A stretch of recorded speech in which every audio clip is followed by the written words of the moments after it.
Kita telah membahas mengenai beberapa teknik blotting, yaitu Norton dan Southern blotting.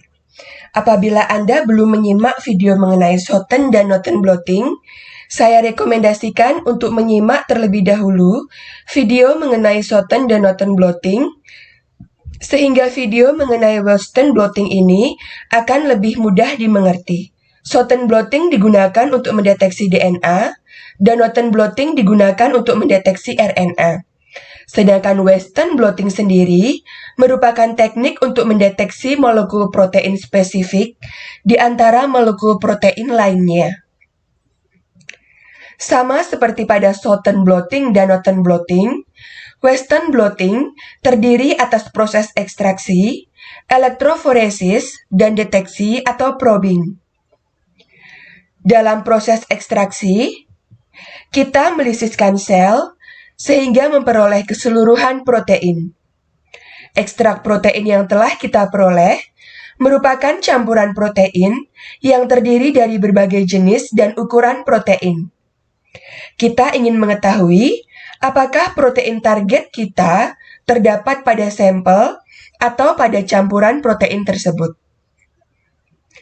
Selanjutnya, kita akan memisahkan protein-protein tersebut berdasarkan ukurannya dengan menggunakan elektroforesis.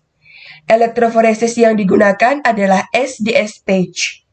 Apabila Anda belum menyimak video mengenai elektroforesis SDS page, saya rekomendasikan untuk menyimak video tersebut terlebih dahulu. Elektroforesis akan memisahkan protein berdasarkan ukurannya. Protein berukuran kecil akan bermigrasi semakin jauh menuju kutub positif pada matriks gel, sedangkan protein yang lebih besar akan semakin lambat bermigrasi dan lebih dekat pada kutub negatif. Dengan demikian, protein-protein tersebut akan terpisah berdasarkan ukurannya. Meskipun telah terpisah dalam pita-pita berdasarkan ukurannya, namun kita masih belum mengetahui apakah salah satu dari pita tersebut merupakan pita yang membawa protein target kita.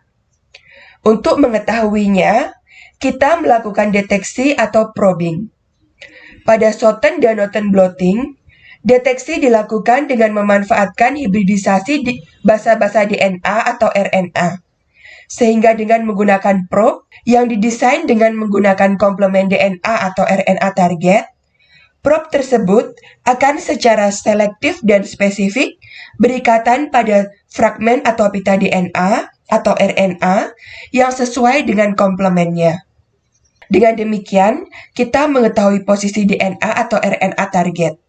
Pada Western blotting, kita memanfaatkan hibridisasi antara antigen dan antibodi untuk mendeteksi keberadaan protein target.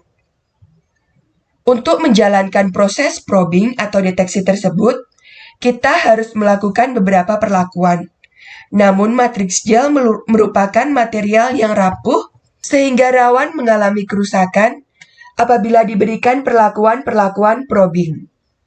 Karenanya, kita menggunakan membran khusus untuk menggantikan matriks gel tersebut.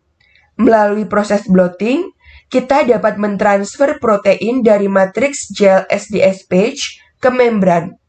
Membran yang digunakan adalah nitroselulosa atau membran PVDF atau polyvinylidene fluoride. Membran tersebut lebih kuat dibandingkan matriks gel SDS page, sehingga dengan beberapa perlakuan pada proses probing, baik membran dan protein tidak akan mengalami kerusakan. Pada proses blotting, digunakan serangkaian perangkat yang terdiri dari buffer, sponge atau pads, filter paper, membran nitroselulosa atau PVDF, gel SDS page hasil elektroforesis yang disusun dalam rangkaian berikut. Rangkaian tersebut dapat berada dalam posisi vertikal maupun horizontal. Lapisan tersebut kemudian diberikan muatan listrik negatif dan positif. Perlu dipastikan bahwa gel SDS page dan membran harus saling berdampingan, di mana membran berada dalam posisi kutub positif, sedangkan gel berada pada posisi kutub negatif. Setelah diberikan aliran listrik, protein pada SDS page kemudian akan bergerak menuju muatan positif atau menuju membran.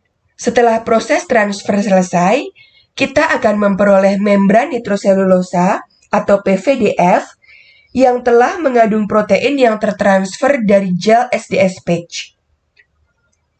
Selanjutnya kita akan melakukan probing atau deteksi. Detektor harus mampu berikatan secara spesifik pada protein target sehingga digunakan antibodi. Antibodi dapat berikatan secara spesifik pada protein tertentu, sehingga sebagai probing, antibodi didesain sebagai anti terhadap protein target. Antibodi tersebut kemudian diberikan pada protein-protein pada membran. Namun, sebelum proses probing melalui hibridisasi antigen dan antibodi tersebut dilakukan, proses blocking terlebih dahulu dilakukan. Proses blocking merupakan proses di mana kita memberikan blocking agent atau agen pengeblok seperti dry milk atau BSA atau bovine serum albumin, sehingga blocking agent tersebut akan mengcover atau menyelimuti membran yang tidak mengandung protein. Apabila proses blocking tidak dilakukan, antibodi, meskipun bersifat spesifik, masih mungkin dapat terikat pada area di luar protein pada membran, sehingga dapat memberikan hasil positif palsu. Melalui proses blocking, kita menghindari terjadinya error tersebut. Selanjutnya, membran diberikan primary antibody. Antibodi ini merupakan antibodi pertama yang diberikan, yang akan secara langsung berikatan pada target. Namun, primary antibody tidak memiliki bagian spesifik yang mampu menunjukkan hasil karena bukan merupakan reporter atau detektor, dan tidak mengandung detektor berupa cahaya atau pendaran. Sehingga setelah diberikan primary antibody dan dilakukan proses pembersihan untuk membersihkan antibodi yang tidak terikat, selanjutnya diberikan secondary antibody. Secondary antibody berperan sebagai reporter atau detektor yang merupakan anti-primary antibody. Secondary antibody memiliki kemampuan untuk secara spesifik terikat pada primary antibody. Secondary antibody disertai dengan detektor enzim. Setelah diberikan secondary antibody, antibody tersebut akan terikat pada primary antibody. Selanjutnya, kita menambahkan substrat. Substrat akan diubah menjadi produk yang berperan sebagai detektor. Produk tersebut umumnya menghasilkan warna atau cahaya yang kemudian akan menunjukkan posisi protein target. Demikian adalah serangkaian proses dalam melakukan Western blotting.